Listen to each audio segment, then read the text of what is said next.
Hey, what's going on? What's going on, everyone? Everyone, good morning. Good morning. Another day in the markets. Today's Thursday, October 3rd, 2019. Let's get it going. So, what we see in the market, actually, it was a bloodbath yesterday. That's what we saw. It was just across the board, bleeding red, all screens, all sectors. I mean, it was a shit show. SPY closing down just north of 5 points.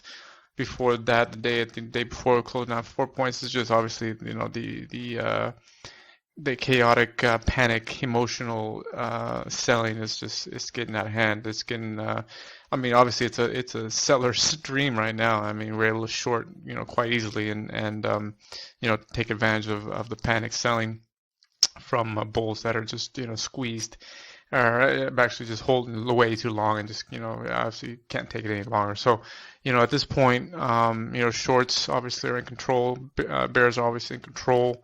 Clearly we're coming up on some really strong support levels that are getting blasted through actually as well. But that being said, I mean, there's some very solid buy opportunities. There's some definitely a lot of securities that are much lower than expected, and obviously long term, you might be able to find some really nice value right now. So it's not just all selling. Obviously there's buying across in sectors as well. So it's not just across the board, but the overall sentiment of the street is clearly cash right now. So take advantage of the downside. It's spied, found support that 286.64 level yesterday. Having a little action after hours, pre-markets down a little bit more this morning. Still kind of defending that level though. So after back-to-back selling in the market, we should see a green day today. Should, quote unquote, should. So in our watches we have five going into the session. We have four bullish sentiment and then one bearish. But let's get into it. Let's kick it off here, and we're gonna kick it off with Baba. As you can see, closed up barely over half a point. Had a little action obviously after hours and pre-market as well. It's trading in that channel, as you can see.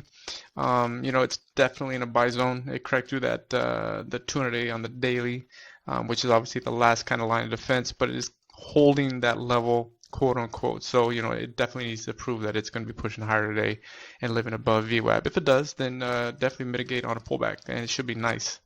So just again, let that settle, because it will shake out most people right at the bell, and go from there. All right, next up we got Disney.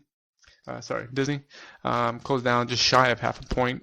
Fought back going into the close. Obviously reclaimed that VWAP north side, sitting on the 200-day on the daily on the overall low from the gap up back in April.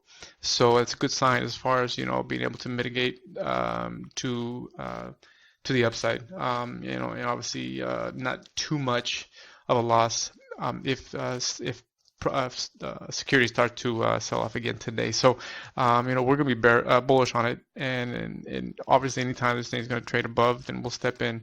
If it starts to dance around and live below VWAP, then, we're going to be out, let it fade out some more. We do not think that's going to happen. It's going to break through this channel and push to the upside. Next up, we got NVDA. Closed just shy of a point yesterday, which obviously isn't so bad considering the market just sold off in a big way yesterday. So we are going to be bullish on NVDA today. We like that it's trading in this channel from after hours and pre-market as well. We think it's going to break this level and push higher, and it has a nice opportunity sitting on the 50-day moving average, kind of break out through this channel here. So if it can hold, it should be good. So that being said, we're going to be obviously bullish on it after the dust settles. OKTA. Kind of same situation. Just closed up just north of a half a point, down just half a point, which isn't too bad. It's defending that 200-day on the daily, which is a good sign. We need it to keep obviously push higher. We need it to break through this 105.46 high pre-market. If it does, obviously there's a lot of real estate here to fill. So we're looking for that move. I mean, obviously, as you can see, it's been for the past couple of weeks, been getting stuffed out. So we're looking for this move break above these levels. So if it does, then look for this thing to run nicely. We're going to wrap it up here with Tesla. Tesla, again, closed down just north of point and a half actually. And right now, it's trading down after hours and pre-market. Right now, trading at the 231.27 level. So as you can see, you know, it's kind of trying to defend this 50. I think it's going to make it. We think it's going to start mitigating a little bit further down south. And if that's the case, you know, we're bears on it. So, you know, we're going to see if it holds below this 230.33. If it does, then obviously we're going to risk off that level to the downside. So that's what we got, guys. We got the 5. You know, it's going to be one of these days. You know, we got gaps going into. We got a few on our gap list, but overall, these are our go-tos. So, you know, be patient with the gaps as well. If anything fades out, if prices aren't being able to sustain, step in, take it down. If the market's pushing down, it'll help you even more. That's it, guys. That's what we got. Any questions, reach out to us. As always, just be patient with price, be patient with your setup. As we always say, stick to your stops. If you're wrong, get out, reevaluate, and move forward. All right, guys, have a good day in the markets. We'll catch you later.